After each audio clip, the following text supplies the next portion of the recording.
إن الحمد لله نحمده ونستعينه ونستغفره ونعوذ بالله من شرور أنفسنا ومن سيئات أعمالنا من يهده الله فلا مضل له ومن يضلل فلا هادي له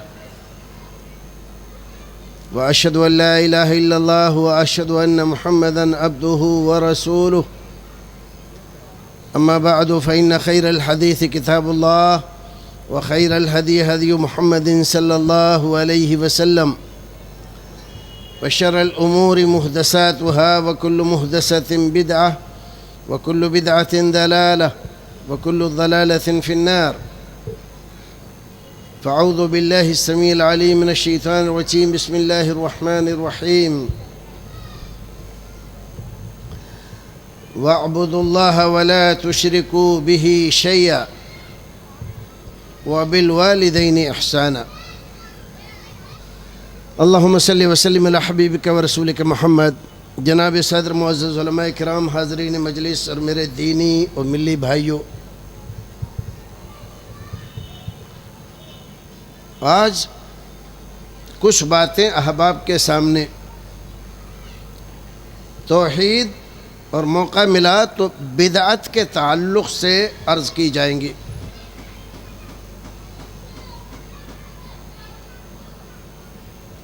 آج بالکل موڈ تقریر کرنے کا نہیں، بلکہ احباب کو اس اہم موضوع کے تعلق سے کچھ باتیں قرآن و سنت کی روشنی میں بتانے، ان کو سمجھانے، اور بعض وہ غلط فہمیاں جو دوسرے لوگوں سے، دوسرے مذاہب کے ماننے والوں سے مل جل کر رہنے کی وجہ سے ہمارے یہاں اسلام میں، مسلمانوں میں جو غلط فہمیاں، غلط دھارنائیں، غلط نظریات پیدا ہو گئے ہیں، ان کی اصلاح کی اور ان غلط فہمیوں کو دور کرنے کی کوشش کرنا آج مقصود ہے۔ توحید کیا ہے؟ توحید اللہ رب العزت کو اس کی ذات میں، اس کی صفات میں، اس کے اسماء حسنہ میں، اس کے تمام اختیارات میں یکتا، اکیلا، بے مثل، لا شریک ماننے کا نام ہے توحید۔ اس کا مطلب کیا ہوا؟ اس کا مطلب یہ ہوا کہ اللہ رب العزت کی ذات اور اس کی صفات، جتنی بھی صفات ہیں اس کی، الخالق، الباری، السمیع، البصیر، الرحیم، الرازق، یہ سب اس کی صفات ہیں۔ تو اللہ رب العزت کی ذات میں کسی کو شریک کرنا، یعنی اللہ رب العزت کے ساتھ کسی اور کا عقیدہ رکھنا، کہ جیسے دو خدا کا عقیدہ مجوسیوں کے یہاں پایا جاتا ہے، جس کو وہ اہرمن اور یزداں کے نام سے یاد کرتے ہیں۔ بعض علماء کرام نے اس بات کا دعویٰ کیا کہ دنیا میں کوئی بھی قوم، کسی بھی دین دھرم کی ماننے والی ایسی نہیں ہے جو دو خدا کی قائل ہو اور وہ دونوں خدا ایک جیسے مانتی ہو۔ تو بعض لوگوں نے کہا کہ نہیں، مجوسی تو دو خدا مانتے، اہرمن اور یزداں دو خدا کے قائل ہیں۔ تو جواب کیا ہوا؟ جواب یہ دیا گیا کہ یہ بات غلط ہے۔ وہ لوگ دو ایک جیسے خدا کو نہیں مانتے۔ اہرمن ان کے یہاں شر کا دیوتا ہے، شر کا خدا ہے، اور یزداں ان کے یہاں خیر کا۔ تو شر و خیر، ان دو خداؤں کو، شر و خیر کے مالک دو خداؤں کو مانتے ہیں، لیکن وہ بھی خیر کو شر کے مقابلے میں بہتر مانتے ہیں، اس لیے اس کی عبادت زیادہ کرتے ہیں، اس کو اچھا جانتے ہیں، تو ایک جیسا انہوں نے بھی نہیں مانا۔ اب مشرکین کی طرف آ جائیے، آج کے زمانے کے مشرک ہوں یا رسول اکرم کے زمانے کے مشرک، وہ مشرک یہودیوں میں ہوں، نصرانیوں میں ہوں، جینیوں میں ہوں، ہندوؤں میں ہوں، یا کسی اور دین دھرم میں، چاہے مسلمانوں میں، یہ بھی ان میں سے کوئی بھی اللہ رب العزت کی ذات میں، یعنی یہ عقیدہ کوئی نہیں رکھتا کہ خدا دو ہیں۔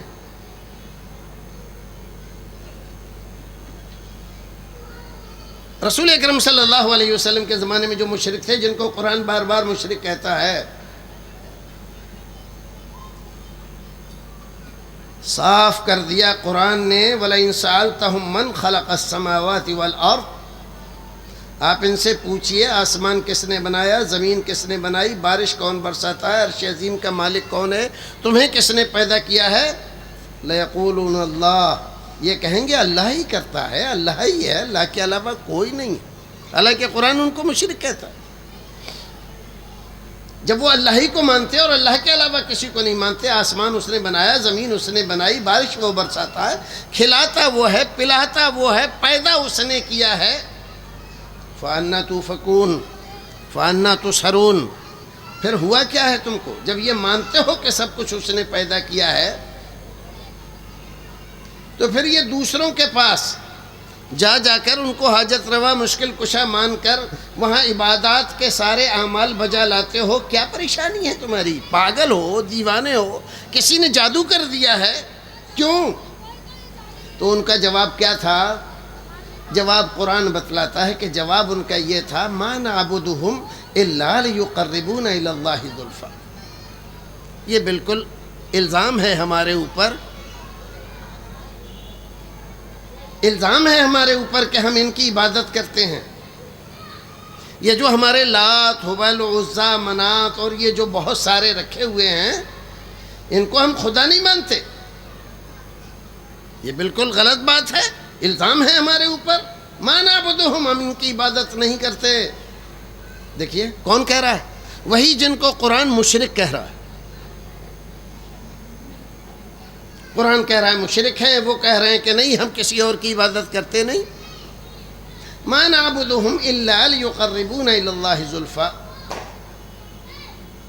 ہم ان کی عبادت نہیں کرتے، مقصد صرف اتنا ہے کہ یہ اس کے دربار میں بہت اونچا مقام رکھتے ہیں، بڑے پہنچے ہوئے ہیں، یہ محبوب ہیں اس کے، یہ مقرب ہیں اس کے، تو ان کے ذریعے سے اللہ رب العزت کے دربار میں قربت اور نزدیکی ڈھونڈتے ہیں، بس اتنی سی بات ہے۔ عبادت ان کی کیا کرتے ہیں؟ مانتے تو ہم بھی اللہ ہی کو ہیں۔ آسمان اس نے بنایا، زمین اس نے بنائی، پیدا اس نے کیا، کھلاتا وہ ہے، پلاتا وہ ہے، سب کچھ مانتے ہیں، وہی سب کچھ کرتا ہے۔ اور یہ جو ہیں، یہ تو محض ہمارے سفارشی ہیں، ہمارے سفارشی ہیں، سفارشی مانتے ہیں ان کو، کیونکہ یہ پہنچے ہوئے لوگ ہیں۔ ایک اور غلط فہمی دور کروں، ہمارے بہت سارے بھائی، جب وہ آیتیں پیش کی جاتی ہیں جو قرآن شریف میں غیر اللہ کے لیے، معبودان باطلہ کے لیے، ان کی تردید کے لیے قرآن نے بیان کی ہیں، تو کہہ دیتے ہیں کہ دیکھیے کتنا بڑا ظلم ہے، جو آیتیں قرآن نے بتوں کے لیے پیش کی ہیں، ان کو اولیاء کرام کے لیے پیش کر رہے ہیں۔ اور یہ غلط فہمی ہمارے بہت سارے بھائیوں میں پھیل جاتی ہے، اور وہ کہتے ہیں کہ دیکھیے قرآن کی غلط تشریح کرتے ہیں، اس لیے مسلمانوں کو مشرک بنا دیتے ہیں۔ قرآن کی غلط تشریح کرنے کی وجہ سے یہ غلط فہمی پیدا ہو رہی ہے۔ ہم کہتے ہیں قرآن کی غلط تشریح ہے، ہم اپنی طرف سے کچھ نہیں کہتے، قرآن ہی سے پوچھتے۔ اور جو لوگ تھے اس زمانے میں، رسول اکرم کے زمانے میں، رسول اکرم کے آباء و اجداد، جو تاریخ ہمیں بتا رہی ہے، جو قرآن اور احادیث بتا رہی ہے، اگر ان کی روشنی میں اس بات کو سمجھایا جائے، مانا جائے، تب تو یقیناً یہ الزام غلط ہوگا کہ غلط تشریح کر رہے ہیں۔ خانہ کعبہ کے اندر جو بت رکھے ہوئے تھے، ان میں کس کس کے بت تھے؟ لات، حبل، عزیٰ، منات، یہ تو عام لوگ جانتے ہیں، لیکن انہی میں حضرت ابراہیم کا بت بھی تھا، انہی میں حضرت اسماعیل کا بت بھی تھا، اور ان کے ہاتھ میں پانسے کے تیر لگے ہوئے تھے۔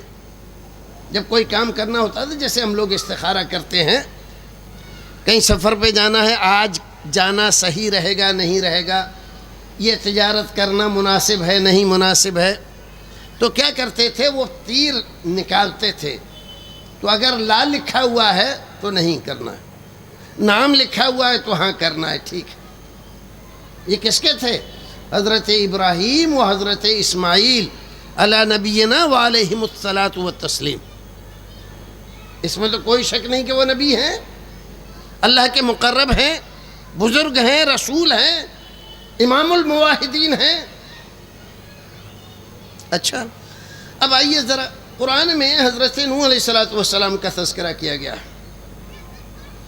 قوم نوح کے جو بت تھے، جن کی پرستش میں وہ لگے ہوئے تھے، اور اللہ رب العزت کو حضرت نوح علیہ الصلاۃ والسلام جو منوانا چاہ رہے تھے، اس کی طرف آنے کے لیے تیار نہیں تھے، ان کا تذکرہ کیا قرآن نے۔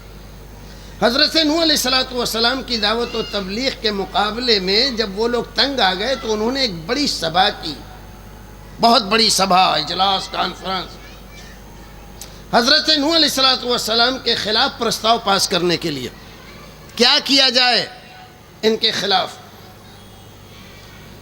میٹنگ ہوئی ہے، لوگوں نے الگ الگ رائے دی، تجاویز آئیں، فیصلہ کیا ہوا؟ فیصلہ یہ ہوا، لا تذرن ودا ولا سواعا ولا یغوث ویعوق ونسرا۔ خبردار قوم کے لوگوں، نوح کچھ بھی کہیں، لیکن ہمیں ود، سواع، یغوث، یعوق اور نصر، ان کو چھوڑنا نہیں۔ ہمارے باپ دادا جن کو مانتے چلے آئے ہیں، بھلا ان کو ہم چھوڑ دیں؟ یہ تو بالکل عجیب بات یہ آ کر کہہ رہے ہیں، ہم تو ان سے بڑی امیدیں لگائے ہوئے تھے، لیکن انہوں نے تو آ کر سارا بیڑا ہی غرق کر دیا۔ یہ ود، سواع، یغوث، یعوق اور نصر، یہ کون تھے؟ کیا محض مٹی کے بت، لکڑی کے بت، پتھر کے بت، ان کی کوئی حیثیت نہیں تھی؟ اب آئیے بخاری شریفی کو دیکھیے، حضرت ابن عباس رضی اللہ تعالیٰ عنہ کی روایت موجود ہے، فرماتے ہیں ود، سواع، یغوث، یعوق کے بارے میں کتاب التفسیر میں دیکھیے اٹھا کر، فرماتے کانوا رجالا صالحین من قوم نوح فلما ماتوا عکفوا علی قبورہم۔ یہ کوئی لکڑی، مٹی یا پتھر کے محض بت نہیں تھے، کانوا رجالا صالحین من قوم نوح، یہ حضرت نوح علیہ الصلاۃ والسلام کی قوم کے نہایت برگزیدہ اولیاء کرام تھے۔ جب ان کا انتقال ہو گیا تو بعد میں لوگوں نے انہی کو شیطان کے بہکانے سے حاجت روا اور مشکل کشا بنا لیا، وہ اللہ رب العزت کو بھول گئے۔ دیکھیے، محض لکڑی کے، پتھر کے، مٹی کے بت نہیں، اولیاء کرام تھے، انہی کے نام پر جو راستہ دکھانے آئے تھے، انہی کو راستے کا روڑا بنا کر بٹھا لیا۔ اللہ تعالیٰ تک جانے کی ضرورت نہیں، یہی کام پورا ہو جائے گا تمہارا۔ مکے جانے کی ضرورت نہیں ہے، یہی ہندوستان کے کچھ شہر ایسے ہیں کہ حاجت روائی، مشکل کشائی کے لیے کافی ہے۔ ایسے ہی انہوں نے کیا۔ یہ کون بتا رہا ہے؟ قرآن بتا رہا ہے۔ اب آئیے ہم قرآن کھولتے ہیں، سب سے پہلے سورہ فاتحہ۔ اس سورہ فاتحہ کی تفسیر تو بہت وقت چاہتی ہے، لیکن ایک لفظ ایاک نعبد و ایاک نستعین، علماء کرام جانتے ہیں کہ نعبد و ایاک میں اور ایاک نعبد میں کیا فرق ہے۔ آواز کٹ رہی ہے.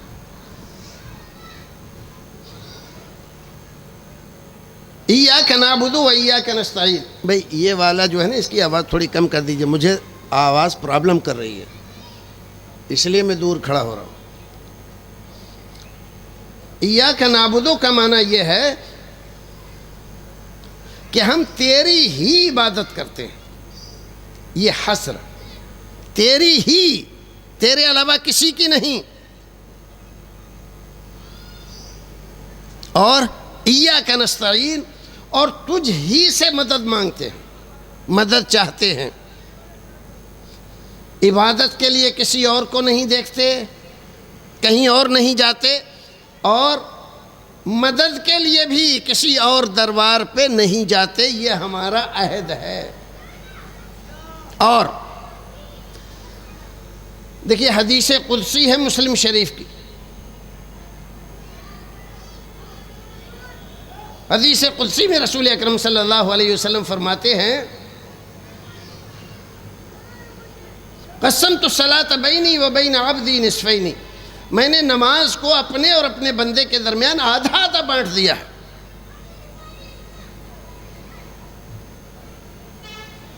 جب بندہ کہتا ہے الحمدللہ رب العالمین تو اللہ رب العزت کہتا ہے میرے بندے نے میری حمد و ثنا بیان کی.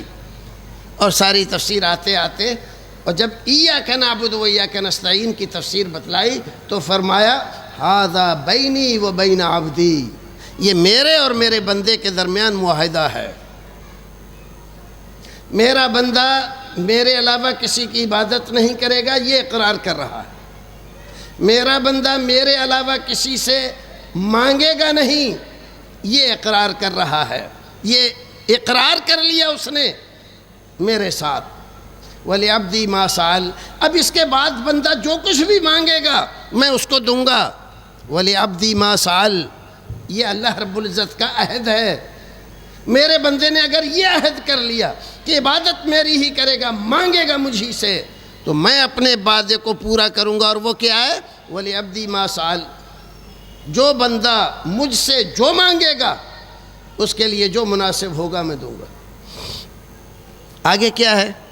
اہدنا الصراط المستقیم. صراط مستقیم بندہ مانگ رہا ہے. ان لوگوں کا راستہ جن پر اس کا انعام ہوا ہے، اور مانگ رہا ہے مغضوب علیہم اور ضالین کے راستے سے جدائی.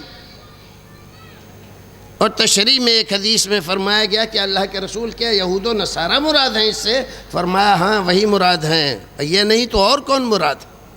تو پروردگار صراط مستقیم پر مجھے رکھنا، صدیقین، شہداء، صالحین کے راستے پر. یہ انبیاء کا راستہ، صدیقین، شہداء و صالحین کا راستہ ہے صراط مستقیم. اور جس راستے سے اس نے پناہ مانگی وہ یہود اور نصارہ کا راستہ ہے. دیکھیے پہلی آیت نے ہمیں توحید کا پہلا سبق پڑھایا. کیا؟ عبادت اللہ رب العزت کے علاوہ کسی کی نہیں کریں گے. اور عبادت کی سب سے بڑی شکل کا ذکر کیا، مانگنا. اسی لیے فرمایا حدیث میں الدعاء ہی العبادہ، الدعاء مخ العبادہ. دو الگ الگ حدیث ہے. دعا ہی، پکار، مانگنا ہی اصل عبادت ہے. اور ایک حدیث میں فرمایا یہی عبادت کا مغز ہے. اب اگر ہم کسی دوسرے کو پکارتے ہیں، دوسرے کی دعائی دیتے ہیں، دوسرے کو آواز لگاتے ہیں، تو ہم تو اس کی عبادت کر رہے ہیں. ہم مانے تب بھی عبادت کر رہے ہیں، نہ مانے تب بھی عبادت کر رہے ہیں. اب ہمارے بہت سارے بھائی اسی میں یہاں ایک غلط فہمی دور کرتا چلوں، نہیں ماننا چاہتے توحید کی بات تو وہ کہتے ہیں اچھا تو آپ اپنے ابا کو نہیں بلاتے؟ ابا ایسا کر دیجئے، اماں سے روٹی نہیں مانگتے؟ بیوی سے بہت ساری چیزیں نہیں مانگتے آپ؟ وہ مانگتے تو ہیں. تو پھر اگر اللہ کے علاوہ کسی اور سے نہیں مانگنا چاہیے تو ابا سے کیوں مانگ رہے ہو؟ بیوی سے کیوں مانگ رہے ہو؟ اماں سے کیوں مانگ رہے ہو؟ تو یہ بھی تو شرک ہوا. ہمارے بہت سارے بھائی جن کو دین کا علم نہیں ہے وہ اس غلط فہمی میں پھنس جاتے ہیں اور سوچتے ہیں صحیح ہے، جب اپنی ماں سے مانگ سکتے ہیں، باپ سے مانگ سکتے ہیں، بیوی سے مانگ سکتے ہیں، تو بزرگان دین سے مانگنے میں کیا حرج ہے؟ لیکن بھائیو، یہ غلط فہمی، یہ محض خوش فہمی ہے، حقیقت کا اس سے کوئی تعلق نہیں ہے۔ دیکھیے، اختیارات دو طرح کے ہیں، ایک ہیں فوق الفطری اور ایک ہیں ما فوق الفطری۔ اگر اس بات کو آپ سمجھ لیں، اچھی طرح سے سنیں، تو بہت سارے کنفیوژن آپ کے دور ہو سکتے ہیں۔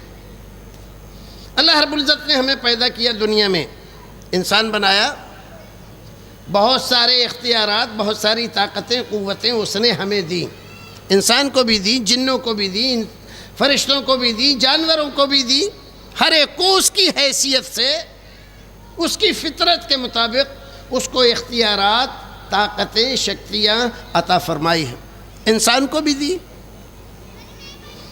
ایک انسان کتنی دور کی بات سن سکتا ہے اور کون سی بات پوری کر سکتا ہے کسی کی؟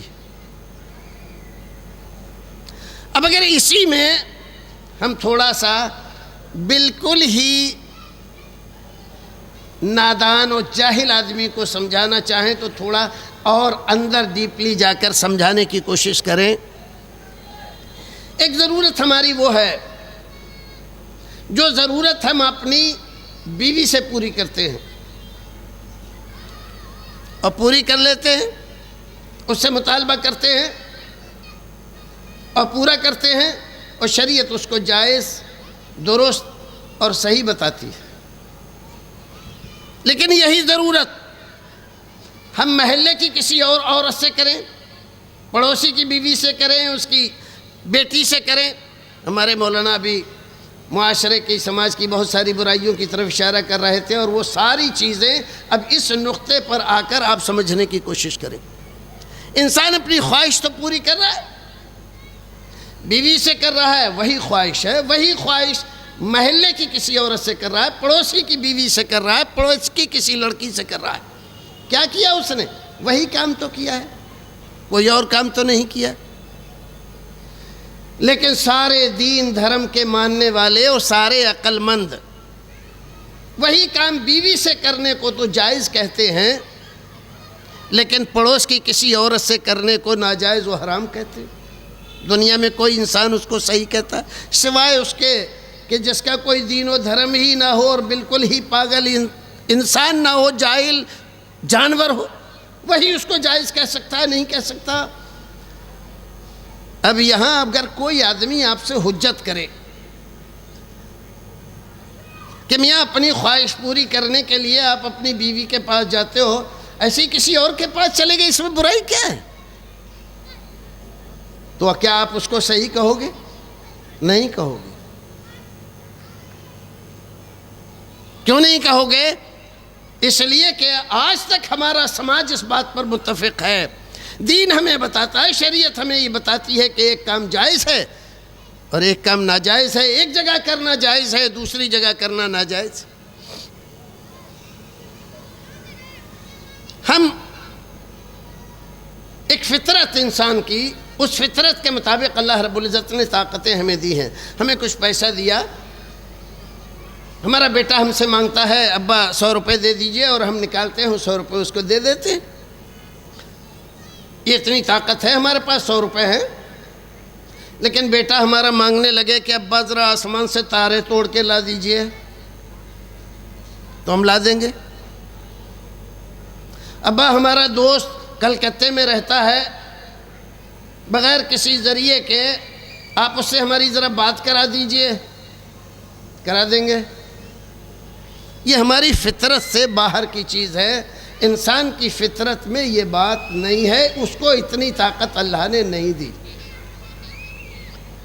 ایک خاص دائرے تک ہم بات اپنی پہنچا سکتے ہیں۔ میں بول رہا ہوں، اب اگر میری بات آپ تک بغیر اس لاؤڈ اسپیکر کے پہنچ جاتی تو یہ کھٹران کیوں کرتے ہم، اور لاؤڈ اسپیکر والے کو کیوں بلاتے اور اتنا پیسہ کیوں خرچ کرتے؟ ہماری طاقت ہے، ہم بولیں گے تو یہاں تک پہنچے گی، وہاں تک نہیں پہنچے گی، تو اس کے لیے ہم نے اس لاؤڈ اسپیکر کو استعمال کیا۔ یہ ہماری فطری طاقت اور قوت اور آواز کی رینج ہے، یہیں تک ہم سن سکتے۔ کوئی آدمی ہمیں آواز دے تو کتنی دور وہ رہے تب ہم سن سکتے ہیں، یہ ہماری فطری طاقت کے مطابق ہے۔ لیکن ایک آدمی 2-4 کلومیٹر دوری پر ہمیں آواز دے تو کیا ہم سن سکتے ہیں؟ نہیں سن سکتے۔ یہ فطری طاقت اور قوت ہے۔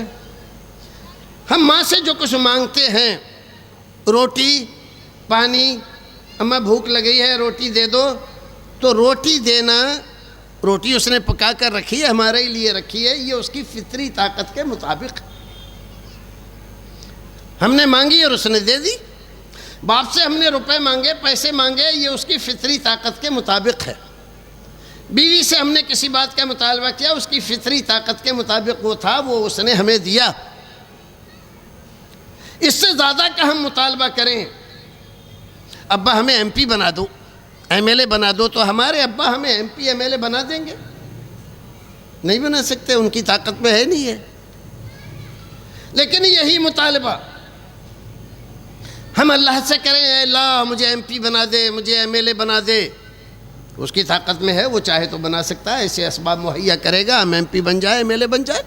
اللہ مجھے بادشاہت دے دے، بادشاہت دے دے گا، وہ وہی بناتا ہے بادشاہ۔ وَتُعِزُّ مَن تَشَاءُ وَتُذِلُّ مَن تَشَاءُ بِيَدِكَ الْخَيْرُ إِنَّكَ عَلَىٰ كُلِّ شَيْءٍ قَدِيرٌ۔ وہی ہر ایک چیز پر قدرت رکھتا ہے اور اس کے علاوہ کوئی قدرت نہیں رکھتا۔ جس کو چاہے بادشاہ بنائے، جس کو چاہے فقیر بنائے، جس کو چاہے در در پھرائے، یہ اس کی قدرت ہے، اس کی طاقت ہے، یہ طاقت اسی میں ہے۔ انسان کی اپنی ایک طاقت ہے، فطری طاقت۔ فطری طاقت کے اندر کسی چیز سے مانگنا، اس سے کسی چیز کا مطالبہ کرنا، یہ جائز ہے، درست ہے۔ شریعت اسی لیے کہتی ہے وَتَعَاوَنُوا عَلَى الْبِرِّ وَالتَّقْوَى، بر اور تقوی، نیکی کے کام میں آپ کسی سے بھی مدد لو اور تعاون کرو، دوسروں کا بھی۔ لیکن اس کے علاوہ آپ کسی اور چیز میں کسی آدمی کی مدد چاہتے ہیں یا اس سے کہہ رہے ہیں کہ ایسا کر دیجئے، بیٹا دینا، بیٹی دینا، یہ اللہ رب العزت کا کام ہے۔ اس نے کہا یَهْبُ لِمَن يَشَاءُ إِنَاثًا وَيَهْبُ لِمَن يَشَاءُ الذُّكُورَ اور یُزَوِّجُهُمْ ذُکْرَانًا وَإِنَاثًا، اللہ بیٹا دیتا ہے، اللہ ہی بیٹی دیتا ہے، بیٹا اور بیٹی دونوں بھی وہی دیتا ہے۔ وَيَجْعَلُ مَن يَشَاءُ عَقِيمًا، اور جس کو نہیں دینا چاہتا، نہ بیٹا دیتا ہے نہ بیٹی دیتا ہے، عقیم بانجھ بنا دیتا ہے، یہ سب کام اس کا ہے۔ اب ہم یہ سوچ کے اللہ تو دے نہیں رہا ہے، لاؤ اللہ کے جو مقرب ہیں، بزرگ لوگ ہیں، ان سے جا کے لے لیں، مانگ لیں، تو ان سے جا کر مانگتے ہیں ہم اور مطالبہ کرتے ہیں کہ ہمیں یہ دے دیجئے، ہمیں وہ دے دیجئے۔ کیا وہ ہمیں دے سکتے ہیں؟ کیا نہیں دے سکتے؟ ان کے پاس کیا نہیں ہے؟ وہ تو اڑ جائیں اگر تو اللہ رب العزت سے جو چاہیں وہ مانگ لیں، اور اللہ رب العزت مجبور ہو جائے دینے کے لیے۔ 1-2 نہیں، 10-20 نہیں، ہزاروں حکایتیں، کہانیاں، قصے لوگوں نے کتابوں میں لکھ رکھے ہیں اور بیان کرتے ہیں لوگ۔ حضرت موسیٰ علیہ السلام کوہ طور پہ اللہ سے بات کرنے کے لیے جا رہے تھے، ایک عورت ملی، کہا کہ موسیٰ ذرا پوچھنا اللہ تعالیٰ سے، ہماری قسمت میں اولاد ہے؟ کہا کہ ٹھیک ہے۔ واپس آئے، کیا جواب ملا؟ ہماری بات یاد رہی، تیری قسمت میں اولاد نہیں ہے۔ کچھ دن گزرنے کے بعد حضرت موسیٰ پھر اسی راستے سے جا رہے تھے، عورت ملی، دیکھا کئی بچے کھیل رہے ہیں، پوچھا یہ بچے کس کے ہیں؟ کہا کہ میرے بچے ہیں۔ کہا تیرے بچے کیسے ہو سکتے ہیں؟ اللہ نے تو کہا تیری قسمت میں ہے ہی نہیں۔ اللہ رب العزت کے پاس جائیں گے تو ضرور پوچھیں گے۔ گئے، پوچھا، اللہ رب العزت مجھے جھوٹا بنا دیا، تو نے کہا اس عورت کی قسمت میں بچے نہیں اور میں خود دیکھ کر آ رہا ہوں کئی بچے کھیل رہے ہیں۔ کہا کہ ٹھیک ہے، تمہارے سوال کا جواب دیں گے، یہ ایک پیالہ ہے، جاؤ انسانی گوشت ہمیں چاہیے، پیالہ بھر کے لے کے آؤ۔ گئے، تمام آبادی میں گھومے پھرے، کسی آدمی نے ایک ذرا سا بھی حصہ اپنے گوشت کا کاٹ کے نہیں دیا۔ اللہ نے مانگا ہے بھائیو اپنے جسم کے گوشت کا کچھ کچھ حصہ دے دو۔ جتنے بڑے بڑے زاہد تھے، عابد تھے، نمازی تھے، پرہیزگار تھے، کسی نے نہیں دیا۔ واپس جا رہے تھے، اللہ رب العزت سے کہہ دیں گے پروردگار کسی نے نہیں دیا تیرے نام پر۔ ایک فقیر مل گیا، اس نے کہا موسیٰ یہ پیالہ کیسا ہے؟ کہا کیا بتائیں، رہنے دو۔ کہا نہیں بتاؤ۔ کہا اللہ رب العزت نے انسانی جسم کا گوشت مانگا تھا ایک پیالہ، ساری آبادی میں گھومایا، کسی نے ایک حبہ بھی نہیں دیا، ایک بوٹی بھی نہیں دی۔ کہا ادھر لاؤ، رکھ دو، رکھ دیا۔ اپنے جسم کے ہر حصے کی بوٹی کاٹ کاٹ کے پیالہ بھر دیا کہ جاؤ لے جاؤ اللہ تعالیٰ کو دے دینا۔ بڑا تعجب ہوا، کسی نے ایک بوٹی نہیں دی، اس نے سارے جسم سے کاٹ کاٹ کے پیالہ بھر دیا۔ گئے اللہ رب العزت کے دربار میں، کہا کہ پروردگار ساری آبادی میں گھوما، کسی نے کچھ نہیں دیا، ایک بندہ مل گیا، اس نے سارا پیالہ بھر دیا۔ کہا موسیٰ تمہارے سوال کا جواب ہوا کہ نہیں ہوا؟ کہا کہ نہیں ہوا میرے سوال کا جواب۔ کہا کہ جواب ہو گیا، سمجھو اس کو۔ کہا کیا جواب ہوا؟ کہا دیکھو میرے نام پر کسی بندے نے ایک بوٹی نہیں دی اور ایک بندے نے سارا پیالہ بھر دیا سارے جسم سے کاٹ کاٹ کے۔ جب وہ میری بات نہیں ٹالتا تو میں اس کی بات کیسے ٹال سکتا ہوں؟ وہ عورت اس کی قسمت میں تھا تو کچھ بھی نہیں، لیکن اس بندے نے جب مجھ سے مطالبہ کیا تو میں منع نہیں کر سکا تو اس کو اولاد دے دی۔ جب بیان کیا جاتا ہے یہ واقعہ خوب لچھے دار طریقے سے، لوگ جھومتے ہیں، نعرے لگاتے ہیں، بزرگان کرام اولیاء اعظام کی عظمتوں اور عقیدتوں کے ڈھونگرے برساتے ہیں۔ اس میں کوئی شک نہیں ہے، جن لوگوں نے محنتیں کی، کوششیں کی، اللہ کی عظمت پہچانی، اس کی قدرت کو جانا، اس کی عبادتوں میں رات و دن گزارے، ان کی بڑی عظمتیں ہیں، بڑی ان کی شان ہے، لیکن اس کا یہ مطلب نہیں ہے کہ اللہ رب العزت کو اللہ رب العزت نے قسمت میں لکھ دیا کوئی اولاد نہیں ہے تو آپ یہ ثابت کریں کہ اس کو معلوم ہی نہیں تھا، قسمت تو لکھ دی اور بعد میں بدل دی ایک بندے کی وجہ سے، تو کیا اس کو معلوم نہیں تھا پہلے کہ ایک بندہ ایسے مطالبہ کرے گا تو اس کے بعد ایسا بدل دوں گا؟ کیسی عجیب بات ہے۔ ایک نبی کو آپ غلط بتلائیں اور اللہ رب العزت سے پوچھنے پر بھی نبی کو ایک غلط بات ہو، اور پھر اس طرح سے یہ باتیں بزرگان دین کو بڑھانے کے لیے نہیں ہیں، بلکہ دینی تعلیم کو، قرآنی تعلیم کو، توحید کی تعلیم کو ملیہ میٹ کرنے والی ہیں۔ ان تعلیمات کا، ان قصوں کا، ان کہانیوں کا حقیقت سے کوئی لینا دینا نہیں ہے، محض یہ ذہنی عیاشی کے لیے، لوگوں کو بہکانے کے لیے لوگوں نے بنائی۔ اسی کو قرآن نے کہا ان ہی الا اسماء سمیتموہا انتم وآباؤکم ما انزل اللہ بہا من سلطان، یہ جو نام تم نے، حاجت روا، مشکل کشا، بگڑی بنانے والے، نیا پار لگانے والے اور زندگی کے کھیون ہار، یہ جو نام تم نے رکھے ہیں یہ تمہارے اپنے رکھے ہوئے ہیں، تمہاری اپنی سوچ ہے۔ سمیتموہا انتم وآباؤکم، تم نے اور تمہارے باپ داداؤں نے یہ نام رکھے ہیں کہ یہ گنج بخش ہیں، اور یہ بیٹا دے دیتے ہیں، یہ بیٹی دے دیتے ہیں، یہ ایسا کر دیتے ہیں، یہ ویسا کر دیتے ہیں۔ ما انزل اللہ بہا من سلطان، اللہ رب العزت نے اس کی کوئی دلیل نہیں اتاری، کوئی سرٹیفکیٹ نہیں دیا کسی کو، سب اپنی من گھڑنت ہے۔ اللہ رب العزت اگر نہ دینا چاہے تو دنیا میں سارے لوگ مل کر بھی چاہے کہ اس کو دے دیں، کچھ نہیں دے سکتے، اور وہ دینے پر آئے تو ساری دنیا روکے نہیں روک سکتی۔ وہ ایک چونٹی کی حفاظت میں اگر کھڑا ہو جائے، چونٹی، اور ساری دنیا اس چونٹی کو ختم کرنا چاہے، تو امریکہ کے سارے میزائل، سارے بم، ساری اٹامک انرجی، اور روس کی ساری اٹامک انرجی، اور ساری دنیا کی انرجیاں سب ختم ہو جائیں اور اس چونٹی کو کوئی نقصان نہیں پہنچا سکتی۔ وہ ہے، وہ ذات ہے، اور اگر وہ کسی کو مٹانے پر آ جائے تو ساری دنیا اس کی حفاظت کر لے، حفاظت نہیں کر سکتی، وہ مٹا کر ہی رہے گی۔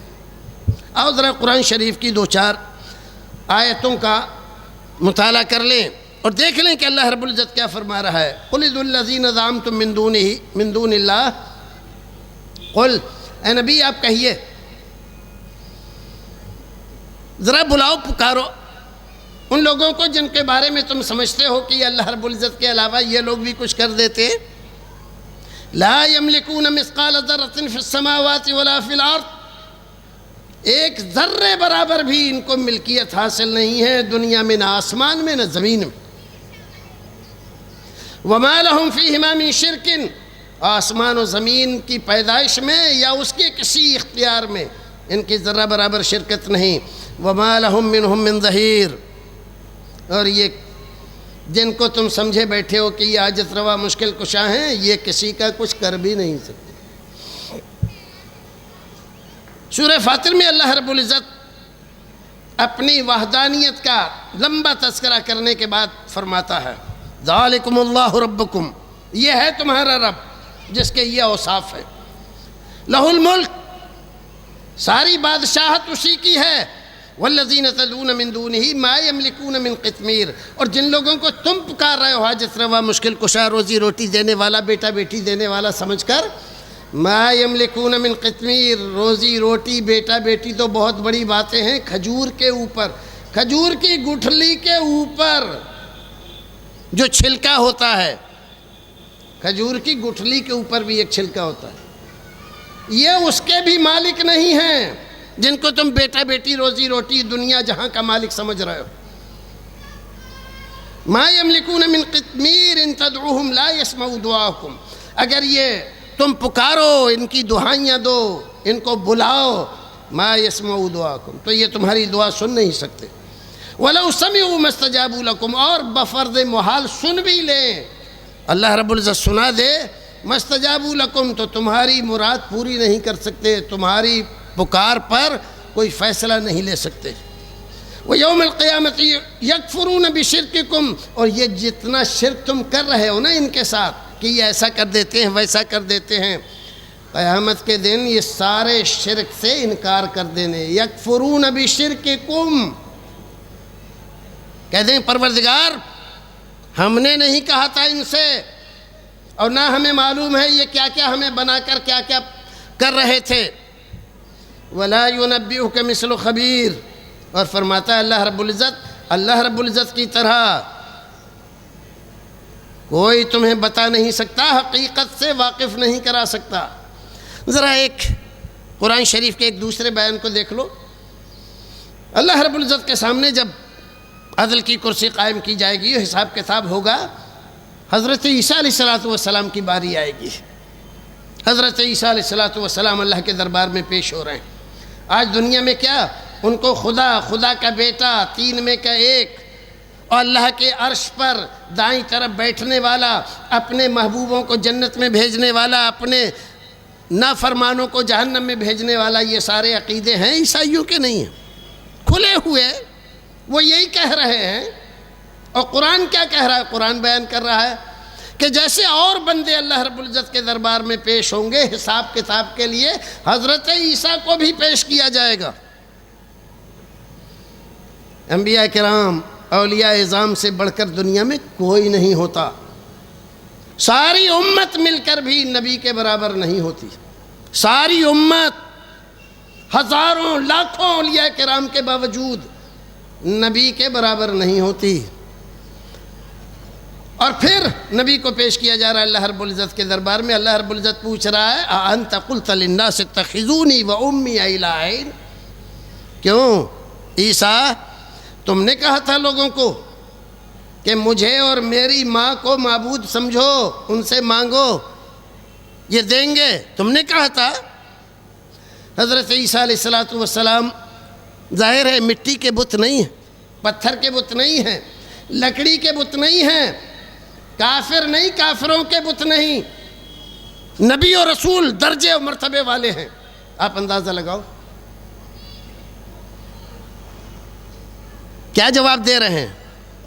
ان قلت قلتہ فقد علمتا، اے پروردگار اگر میں نے ایسی کوئی بات کہی ہوتی تو تجھے ضرور معلوم ہوتی. پروردگار میں نے تو ان سے یہی کہا تھا کہ اللہ کی عبادت کرو، اسی کو مانو، اسی سے مانگو۔ میں نے تو یہی کہا تھا پروردگار، ان قلتہ فقد علمت، اگر میں نے اس کے علاوہ کوئی اور بات کہی ہوتی تو پروردگار تجھے ضرور معلوم ہوتی، حالانکہ میں نے ایسی کوئی بات نہیں کہی۔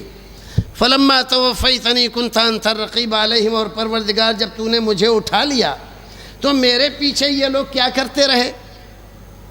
کسی نے مجھے بیٹا بنایا، کسی نے خدا کا ساتھی بنایا، کسی نے 3 میں کا 1 کہا، کسی نے مجھے عرش کے دائیں طرف بٹھایا، کسی نے جنت کا مالک، کسی نے دوزخ کا مالک بنایا۔ پروردگار ان باتوں کے بارے میں مجھے کچھ علم نہیں۔ فلما توفیتنی کنت انت الرقیب علیہم، ساری نگرانی تیری تھی، سارا اختیار تیرا تھا پروردگار، میں اس کا جواب دہ نہیں ہوں۔ یہ کون کہہ رہا ہے؟ حضرت عیسیٰ علیہ السلام، نبی رسول، جن کے درجے، جن کے مرتبے قرآن بیان کرتا ہے، ساری آسمانی کتابیں بیان کرتی ہے، ان کا یہ حال ہے۔ حضرت عیسیٰ علیہ السلام باوجود نبی و رسول ہونے کے لوگ کیا کرتے رہے، ان کے بارے میں کیسے پکارتے رہے، کیسے ان سے حاجت روائی، مشکل کشائی چاہتے رہے۔ آج آپ جائیے گرجوں میں، کوئی آدمی آئے گا، کسی کو اپنی محبت کی ناکامی میں پریشانی ہو رہی ہے، کسی کو کاروبار میں ہو رہا ہے، کسی میں کچھ ہو رہا ہے، سارے لوگ کسے پکار رہے ہیں؟ حضرت عیسیٰ علیہ السلام۔ وہ اللہ رب العزت کے علاوہ کسی اور کو پکارنا، جیسے کسی مٹی پتھر کے بنے ہوئے معبود کو پکارنا غلط ہے، شرک ہے، ایسے ہی یہ کسی محبوب کو بھی پکارنا شرک ہے۔ اللہ رب العزت اس کو بھی جائز نہیں کہتا۔ میرے نبی محترم کا دربار لگا ہوا ہے، ایک آدمی آتا ہے اور آ کر اپنی ضرورت رکھتا ہے اور کہتا ہے انشاءاللہ وشئت یا رسول اللہ، اللہ کے رسول اگر اللہ چاہے اور آپ چاہیں تو میرا یہ کام ہو سکتا ہے۔ آج دیکھیے ہم میں سے بہت سارے لوگ ایسی بات کہہ دیتے، اللہ چاہے اور آپ چاہیں تو ایسا ہو سکتا ہے۔ خاص طور سے ہماری خواتین میں تو بہت زیادہ اس طرح کی باتیں بہت زیادہ ان کے دماغ میں بیٹھی ہوئی ہیں، بلکہ بہت ساری خواتین کے تو زبان پر تکیہ کلام کے طور پر یہ بات جاری ہے، اللہ چاہے، اللہ کا حبیب چاہے تو یہ ہو سکتا ہے۔ وہ نہیں سمجھتی کہ کیا کہہ رہی ہے، اللہ کا حبیب کیا کہہ رہا ہے اس کے بارے میں ان کو معلوم نہیں ہے، بتایا نہیں گیا۔ اللہ کے حبیب کے سامنے ایک آدمی نے یہی کہہ دیا کہ اللہ چاہے اور آپ چاہیں انشاءاللہ وشئت۔ رسول اکرم صلی اللہ علیہ وسلم ناراض ہو گئے، سخت ناراض، چہرہ مبارک سرخ ہو گیا، آواز بلند ہو گئی، فرمایا جعلتنی للہ ندا، تو نے مجھے اللہ کا شریک بنا لیا؟ قل شاء اللہ وحدہ، یہ کہے کہ صرف اللہ رب العزت چاہے تو ہو سکتا ہے، ہماری چاہت کا اس میں کیا دخل ہے؟ اللہ اکبر۔ یہ کون ہے؟ اللہ کے حبیب۔ اللہ کے حبیب صحیح حدیث میں یہ فرما رہے ہیں کہ یہ نہ کہو کہ اللہ چاہے اور اللہ کا حبیب چاہے، یہ کہو صرف اللہ چاہے، اور اگر کہیں کہنے کی ضرورت پیش آئے تو ایسا کہنے کی اجازت ہے کہ اللہ چاہے اور پھر آپ چاہیں تو ایسا ہو سکتا ہے۔ اللہ کی چاہت کے ساتھ کسی اور کی چاہت ملا کر کہنا شرک ہے، منع فرما دیا رسول اکرم صلی اللہ علیہ وسلم۔ ایک اور آیت کریمہ سورہ فاطر 40 نمبر کی آیت میں دیکھیے، قُلْ أَرَأَيْتُمْ شُرَكَاءَكُمُ الَّذِينَ تَدْعُونَ مِن دُونِ اللَّهِ، آپ فرمائیے اللہ کے نبی ذرا دکھاؤ تو اپنے ان شریکوں کو جن کو تم نے اللہ رب العزت کے ساتھ شریک ٹھہرایا ہے، بلاتے ہو ان کو، پکارتے ہو، ان کی دہائی دیتے ہو، ارونی ماذا خلقوا من الارض ام لهم شرک فی السماوات، ذرا دکھاؤ تو زمین کا کون سا حصہ، کون سا ٹکڑا انہوں نے بنایا ہے۔ یا یہ بتلاؤ کون سے آسمان کی پیدائش میں ان کی کوئی حصے داری ہے؟ ام آتیناہم کتابا فہم علی بینہ، یا ذرا یہی دکھا دو کہ ان کے پاس یا تمہارے پاس کوئی کتاب ہے، کوئی سرٹیفکیٹ ہے جو ہم نے دیا ہے؟ ام آتیناہم کتابا فہم علی بینۃ منہ بل ان یعد الظالمون بعضهم بعضا الا غرورا، یہ ظالم لوگ ایک دوسرے کو سوائے دھوکہ دینے کے اور کچھ بھی نہیں کر رہے۔ سورہ اعراف آیت نمبر 197 میں اللہ رب العزت فرماتا ہے والذین تدعون من دونہ لا یستطیعون نصرکم ولا انفسہم ینصرون۔ کتنی صاف صاف بات فرما دی، جن کو تم پکار رہے ہو اللہ کے علاوہ، اللہ کے علاوہ جس کو بھی پکار رہے ہو، فرشتے کو پکار رہے ہو، نبی کو پکار رہے ہو، ولی کو پکار رہے ہو، پیغمبر کو، شہید کو پکار رہے ہو، جن کو پکار رہے ہو، انسان کو پکار رہے ہو، لا یستطیعون نصرکم، ان میں سے کوئی بھی تمہاری مدد نہیں کر سکتا، ولا انفسہم ینصرون، یہ دوسرے کی کیا مدد کریں گے، یہ اپنی ہی مدد نہیں کر سکتے، یہ اپنی مدد کرنے پر قادر نہیں ہیں۔ یہ کس کا بیان ہے؟ یہ بیان ہے قرآن کا۔ ہمارے بہت سارے بھائی کبھی کبھی ناراض ہو جاتے ہیں، غصہ ہو جاتے ہیں، یہ بزرگان دین کو ایسا کہہ رہے ہیں، اولیاء کرام کو ایسا کہہ رہے ہیں۔ نعوذ باللہ ثم نعوذ باللہ، ہم اولیاء کرام کا احترام کرتے ہیں، ان کی عزت کرتے ہیں، ہم تو صرف وہی بات کہتے ہیں جو قرآن نے کہی ہے۔ اگر اس بات پر کوئی اعتراض ہے آپ کو تو ہم پر نہیں ہے، اعتراض قرآن پر ہے، قرآن کی بات پر ہے۔ قرآن کی بات پر اعتراض کرنا یہ ایمان والوں کا کام نہیں ہے۔ آئیے ایک اور آیت کریمہ سورہ رعد کی 14 نمبر کی آیت ہے، والذین یدعون من دونہ لا یستجیبون لہم بشیء الا کباسط کفیہ الی الماء لیبلغ فاہ وما هو ببالغه وما دعاء الكافرین الا فی ضلال۔ انبیاء کرام علیہم الصلاۃ والتسلیم اس دنیا میں تشریف لاتے ہیں، ان کا کام بنیادی طور پر انسانی سماج کو، انسان کو بنانے والے رب کے سامنے جھکنے کا طریقہ بتانا ہوتا، اس کے آداب، اس کا طریقہ، اور یہی بنیادی دعوت ہوتی ہے انبیاء کرام علیہم الصلاۃ والتسلیم کی۔ اس لیے اللہ رب العزت قرآن شریف میں فرماتا ہے وَمَا أَرْسَلْنَا مِن رَّسُولٍ إِلَّا نُوحِي إِلَيْهِ أَنَّهُ لَا إِلَٰهَ إِلَّا أَنَا۔ جتنے بھی نبی اس دنیا میں تشریف لائے، جب وہ اپنی قوم کے سامنے کھڑے ہوئے بحیثیت نبی اور رسول کے،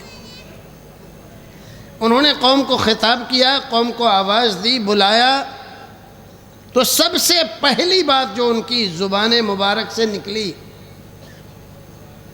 ایک ہی بات تھی، یہ اللہ رب العزت کا کلام، قرآن کا بیان ہے۔ کوئی نبی ایسا نہیں گزرا جس نے قوم کے سامنے بحیثیت نبی اور رسول کے کھڑے ہونے کے بعد اللہ کی وحدانیت کی بات نہ کہی ہو۔ نوح الیہ انہ لا الہ الا انا، ہم نے وحی کی، اعلان کیجئے کہ اللہ رب العزت کے علاوہ کوئی بھی معبود نہیں، حاجت روا نہیں، مشکل کشا نہیں، عبادت کا مستحق نہیں۔ قرآن کو ہم اگر دیکھیں تو دیکھیے قرآن کہتا ہے وَنُوحًا إِلَىٰ قَوْمِهِ فَقَالَ يَا قَوْمِ اعْبُدُوا اللَّهَ مَا لَكُم مِّنْ إِلَٰهٍ غَيْرُهُ۔ ہم نے نوح کو ان کی قوم میں بھیجا، سب سے پہلے جب وہ کھڑے ہوئے تو انہوں نے یہی دعوت دی، یا قوم اعبدوا اللہ ما لکم من الہ غیرہ، اے میری قوم کے لوگوں، میں تمہیں ایک بات کہنا چاہتا ہوں، اس بات کو سچ جان لو کہ اللہ رب العزت کے علاوہ کوئی عبادت کا مستحق نہیں۔ حضرت نوح، حضرت شعیب، لوط، صالح، ایک ایک نبی کا تذکرہ کر کے اللہ رب العزت نے قرآن میں ان کی یہ تعلیمات بیان فرمائی۔ نبی آخر الزمان محمد رسول اللہ صلی اللہ علیہ وسلم تشریف لائے، اللہ رب العزت کا حکم ہوا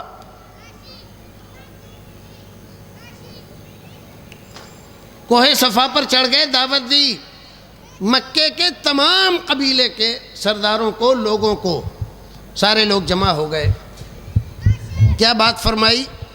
یا ایھا الناس قولوا لا الہ الا اللہ تفلحوا تملک العرب والعجم۔ اے لوگو، پہلے یہ پوچھا، میں یہاں بلندی پر ہوں اور تم نیچے پہاڑ کی وادی میں کھڑے ہو، اگر میں یہ کہوں کہ اس پہاڑ کے پیچھے ایک فوج چھپی ہوئی ہے، ان قریب تم پر حملہ کر دے گی، کیا مانو گے؟ کہا مانیں گے۔ کیوں؟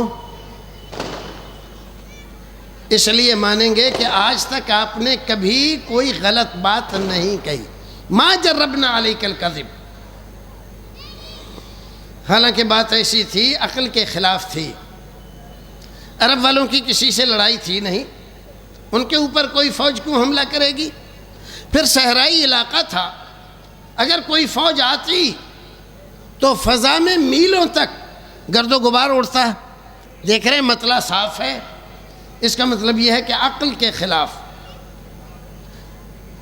اپنی فہم و تدبر کے خلاف، تجربے کے خلاف آپ بات کہہ رہے ہیں، لیکن مان لیں گے کیونکہ 40 سال کا تجربہ ہے۔ 40 سال کے اندر آپ نے کبھی کوئی غلط بات نہیں کہی۔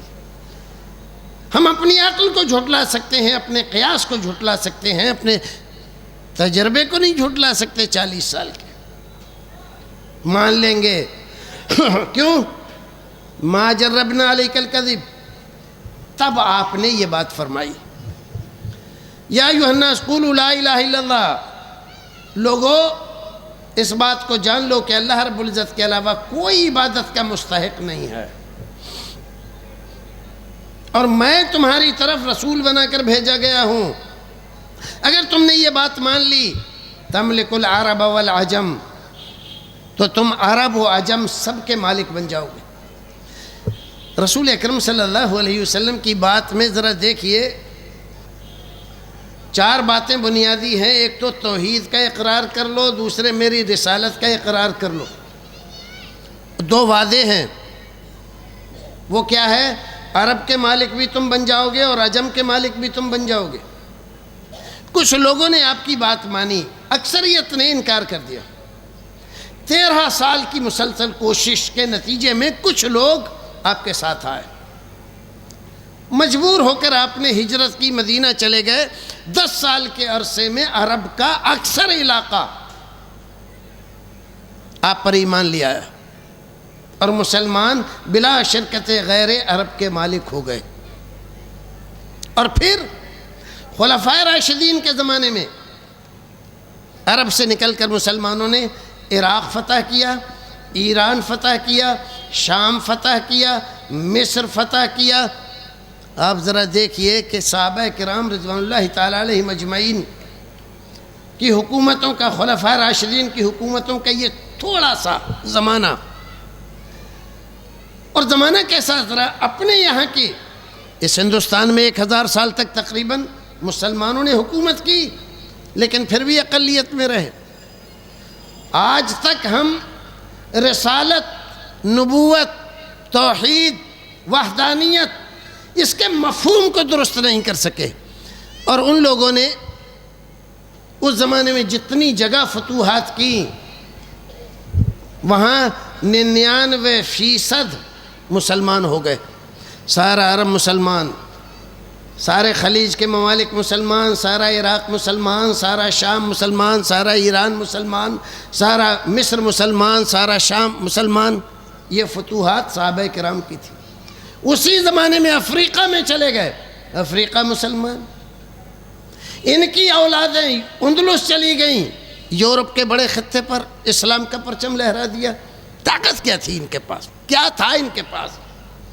2 ہی طاقتیں تھیں، اور آج بھی مسلمانوں کے پاس یہ 2 بڑی طاقتیں ہیں، لیکن سمجھیں تبھی۔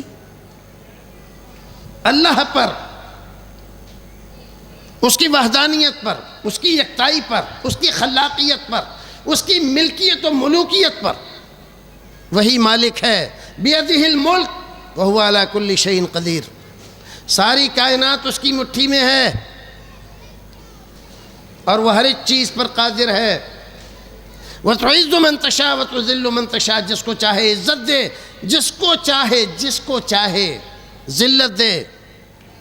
بِيَدِكَ الْخَيْرُ إِنَّكَ عَلَى كُلِّ شَيْءٍ قَدِيرٌ، پروردگار ساری بھلائیاں تیرے ہاتھ میں ہے اور ہر ایک چیز پر قدرت تجھی کو ہے، کسی کو نہیں ہے۔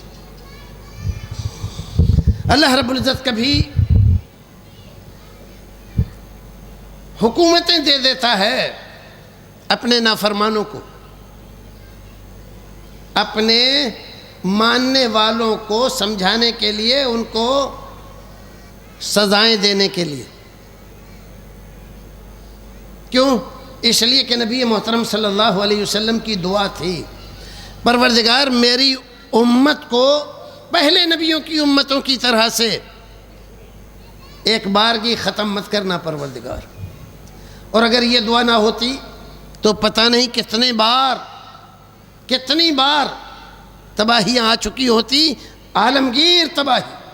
لیکن رسول اکرم صلی اللہ علیہ وسلم کی دعا کی وجہ سے ہم بچ جاتے ہیں۔ ضرورت ہے توحید کو سمجھیں، توحید ہماری سب سے بڑی دولت ہے، توحید ہماری سب سے بڑی طاقت ہے، اور رسول اکرم صلی اللہ علیہ وسلم ہمارے پاور ہاؤس ہے، سب سے بڑی طاقت و شکتی۔ آپ سے وابستگی جتنی قوی ہماری ہوگی، اتنا ہی زیادہ ہم اور ہماری قوم قوی اور مضبوط ہوگی، اور جتنا ہماری وابستگی رسول اکرم سے کم ہو جاتی ہے، اتنا ہی اللہ رب العزت سے، اس کی مہربانیوں، اس کی برکتوں، اس کی رحمتوں سے دوری ہو جاتی ہے۔ آج جو حال ہمارا ہے وہ حال اس لیے ہے کہ مسجدیں ویران ہیں،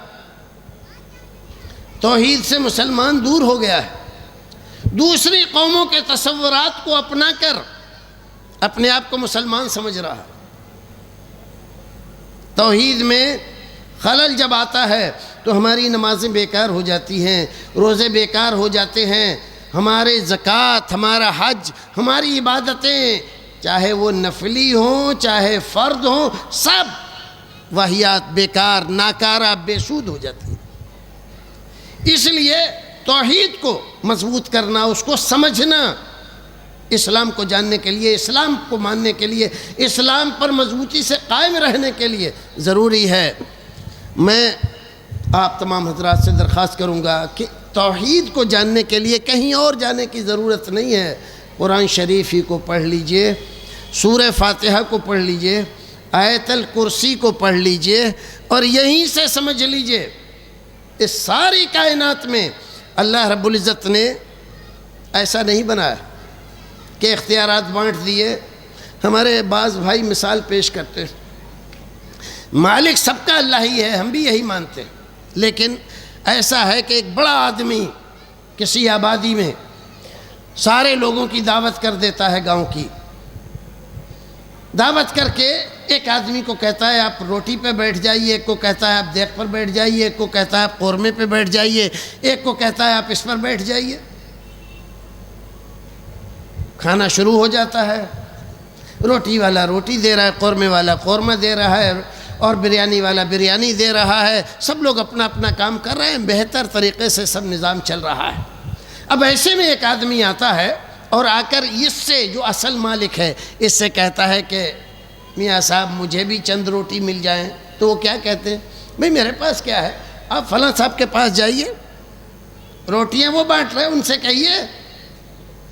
اور اس طرح سے مثال دے کر یہ سمجھاتے ہیں کہ یہ کائنات کا نظام بھی ایسے ہی چل رہا ہے، اصل مالک تو اللہ رب العزت ہی ہے، لیکن اس نے یہ ڈپارٹمنٹ بانٹ رکھے ہیں اولیاء کرام بزرگان دین کے درمیان، کسی کو بیٹا بیٹی، کسی کو روزی روٹی، کسی کو اولاد، اور کسی کو ترقی، ان تمام چیزوں کو کر رکھا ہے، کیونکہ اللہ رب العزت نعوذ باللہ اپنے سارے بندوں کی خبر گیری کرنے سے معذور ہو گیا ہے۔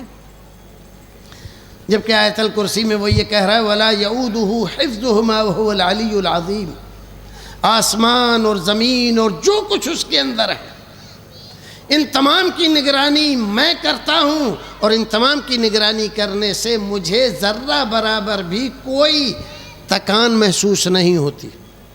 سارے انسان آدم سے لے کر آج تک اور قیامت تک کے انسان ایک میدان میں جمع ہو جائیں اور سارے لوگ اپنی اپنی زبان میں الگ الگ اپنی اپنی درخواستیں رکھیں ایک ساتھ، وہ سب کی دعائیں سنتا ہے الگ الگ زبانوں میں، اور سب کو بامراد لوٹاتا ہے۔ اس کے لیے کوئی پریشانی نہیں۔ جو ذات ایسی ہو جو اتنے سارے کروڑوں لوگوں کی بات ایک ساتھ سن لے الگ الگ زبانوں میں، ان کی مرادیں پوری کر دے، اس کے لیے ایسی مثالیں پیش کرنا کہ ایک دعوت ہو رہی ہے، وہاں پر ایک آدمی مالک ہے، اس نے 4-5 آدمیوں کے اختیارات دے دیے۔ بھائی اس آدمی نے جو اختیارات دیے اس لیے دیے کہ جانتا تھا کہ میری حیثیت کیا ہے، میں تو 2 کام بھی ایک ساتھ نہیں کر سکتا، اس لیے مجبور ہو کر اس نے اپنے آپ کو مجبور و مجبور سمجھ کے ایک جگہ بیٹھنے پر کفایت کی اور یہ اختیارات ان کو دے دیے۔ اللہ رب العزت نعوذ باللہ مجبور نہیں، اللہ رب العزت مجبور نہیں ہے، وہ کہہ رہا بیدہ الملک، ساری کائنات میری مٹھی میں ہے۔ تم کو کس نے بتلا دیا کہ یہ چیزیں بانٹ دی ہیں میں نے؟ اب بیٹا بیٹی میں نہیں دیتا، فلاں صاحب دیتے ہیں، روزی روٹی میں نہیں دیتا، فلاں صاحب دیتے ہیں۔ وہ کہتا ہے وَهُوَ الرَّزَّاقُ ذُو الْقُوَّةِ الْمَتِينُ، رزاق میں ہوں، رزق میں دیتا ہوں۔ انبیاء کرام کو ہم دیکھتے ہیں، ان کی ساری تعلیمات، ان کی زندگیاں۔ حضرت موسیٰ علیہ السلام فرعون کے ڈر سے بھاگے، مدین پہنچے،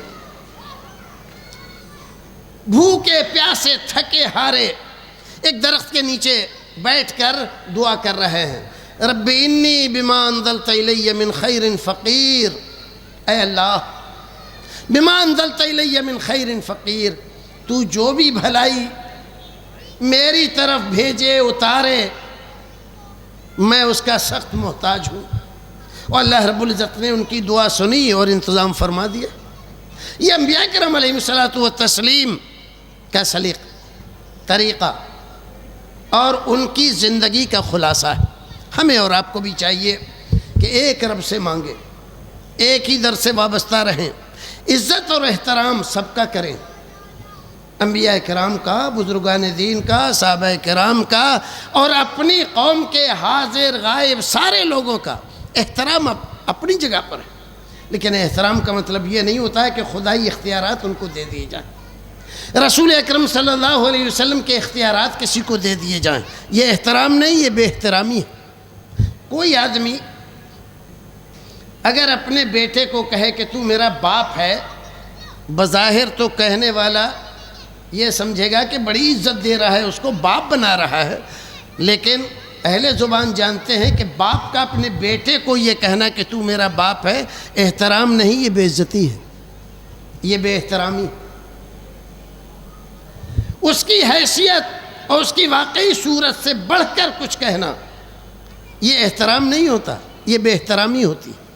انبیاء کرام کا ایک درجہ ہے، اس درجے میں رکھتے ہوئے جو کچھ بھی آپ کہیں یہ احترام ہے۔ اس سے بڑھائیں تو آپ رسالت کے ڈانڈے توحید سے جا کر ملائیں، یہ بے احترامی ہے، یہ انبیاء کرام علیہ الصلوۃ والتسلیم کی تعلیمات کے خلاف ہے۔ باتیں شرک کے تعلق سے اور بھی بہت ساری ہونا تھی، انشاءاللہ پھر کبھی ہوں گی۔ میرے پاس 4 منٹ باقی ہیں، ذرا بدعت کے تعلق سے 2-4 باتیں ہو جائیں۔ بدعت در حقیقت کسی آدمی کا رسول اکرم صلی اللہ علیہ وسلم کے اختیارات پر ڈاکہ ڈالنا ہے۔ بدعت کہتے ہیں اس کام کو کہ جس کے دوائی رسول اکرم کے زمانے میں موجود تھے اور پھر آپ نے وہ کام نہیں کیا، اور بعد کے لوگ اس کو اچھا جان کر کرنے لگے کہ اس سے ثواب ملے گا، یہ کام بدعت ہے۔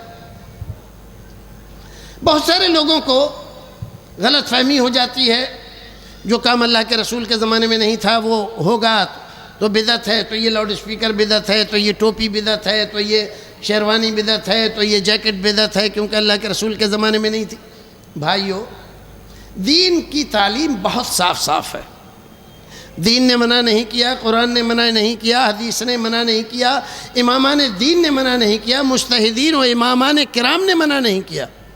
دنیا کے سلسلے میں، رہنے سہنے کے سلسلے میں جتنے چاہیے آپ اسباب اختیار کریں، نئی نئی ایجادات روزانہ کریں دنیا میں، شریعت منع نہیں کرتی ہے۔ کیوں؟ اس لیے کہ دنیا مکمل نہیں ہے، دنیا کا انتظام مکمل نہیں ہے۔ اللہ رب العزت نے کہا وَيَخْلُقُ مَا لَا تَعْلَمُونَ، وہ ایسی ایسی چیزیں پیدا کرے گا جو بھی ابھی تمہارے ذہن میں، دماغ میں نہیں ہے۔ ابھی قیامت تک کیا کیا ایجادات ہوں گی، ہر دن نئی ایجاد ہو رہی ہے۔ دنیا کے بارے میں کوئی پابندی نہیں ہے، لیکن دین کے بارے میں کہا دین مکمل ہے، اليوم اکملت لکم دینکم، دین کو میں نے مکمل کر دیا، لہذا دین کے بارے میں کوئی ایجاد کرنا اس کی اجازت نہیں ہے۔ بات بہت صاف ہے۔ دنیا کے بارے میں آپ روزانہ ایجادات کیجئے، دین منع نہیں کرتا، قرآن منع نہیں کرتا، رسول منع نہیں کرتے، لیکن دین کے بارے میں ایجادات مت کیجئے، نئی چیزیں نہ نکالیے۔ جتنا رسول نے کیا، جتنا آپ کے زمانے میں کیا گیا، جتنا آپ نے کرنے کو فرمایا، اتنا کافی ہے ہمارے لیے۔ جتنے دین پر عمل کر کے حضرت ابوبکر صدیق جنتی بن گئے، عمر فاروق جنت میں چلے گئے، علی مرتضیٰ جنت میں چلے گئے، عثمان غنی جنت میں چلے گئے، سعد، سعید اور یہ سارے لوگ جنتی بنے، اتنے دین پر عمل کر کے آج بھی آدمی جنتی ہو سکتا ہے۔ اس کو نئی چیزوں کی ایجاد کی قطعاً ضرورت نہیں ہے۔ اور اس کے لیے یہ کہنا کہ اللہ کے نبی نے تو کہا ہے من سن فی الاسلام سنتا حسنتا فلہ اجرھا واجر من عمل بھا، یہ بدترین قسم کی خیانت ہے دین کے ساتھ۔ سنت کہتے ہیں چالو راستے کو، جو پہلے سے چلا آ رہا ہے اس پر عمل کرنا، یہ ہے سنت پر چلنا۔ سنت کا معنی نئی ایجاد کرنا نہیں ہے۔ تو یہاں اس حدیث میں یہ نہیں فرمایا کہ جو آدمی نئی چیز دین میں نکالے تو اس کو ثواب ملے گا۔ اگر ایسا کہنا مقصود ہوتا تو رسول اکرم فرماتے من ابتدع فی الاسلام بدعتا حسنتا، لیکن ایسا نہیں کہا، فرمایا من سن فی الاسلام سنتا حسنتا۔ اور سنت کہتے ہیں چالو چیز کو جو رسول اکرم سے چلی آ رہی ہے، لیکن کسی وجہ سے لوگوں نے کسی سنت پر عمل کرنا چھوڑ دیا۔ ابھی کچھ زمانے تک لوگوں نے عقیقہ چھوڑ رکھا تھا، چھٹی کرتے تھے، اب کچھ علماء نے اس پر زیادہ زور دیا تو لوگ اب عقیقہ سننے لگے، عقیقے ہونے لگے۔ ایک سنت تھی رسول کی، چھوڑ رکھی تھی، جن لوگوں نے اس سنت کو دوبارہ ہمارے سماج میں رواج دیا، ان لوگوں کو، جتنے لوگ بھی اس کو سن کر اب اس سنت پر عمل کرتے ہیں ان کو بھی ثواب ملتا ہے۔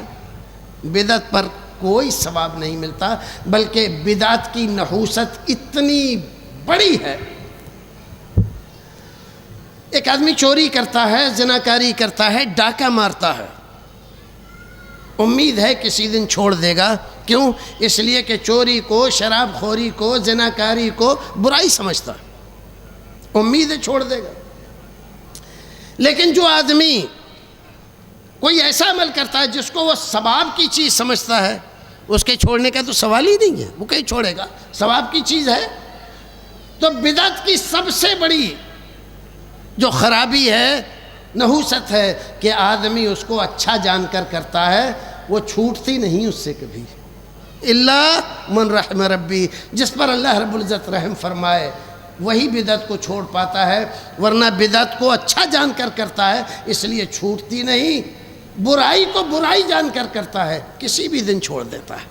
تو اللہ رب العزت سے دعا کرو پروردگار ہمیں اور آپ کو نیک عمل کرنے کی توفیق عطا فرمائے، مسلمان بنا کر رکھے، توحید پر قائم رکھے، سنت پر دائم رکھے، رسول اکرم کی سنتوں پر عمل کرنے کی توفیق عطا فرمائے۔ پروردگار بدعتوں سے اور اس کی نحوست سے ہمیں، آپ کو، سارے سماج کو محفوظ رکھے۔ وآخر دعوانا ان الحمد للہ رب العالمین۔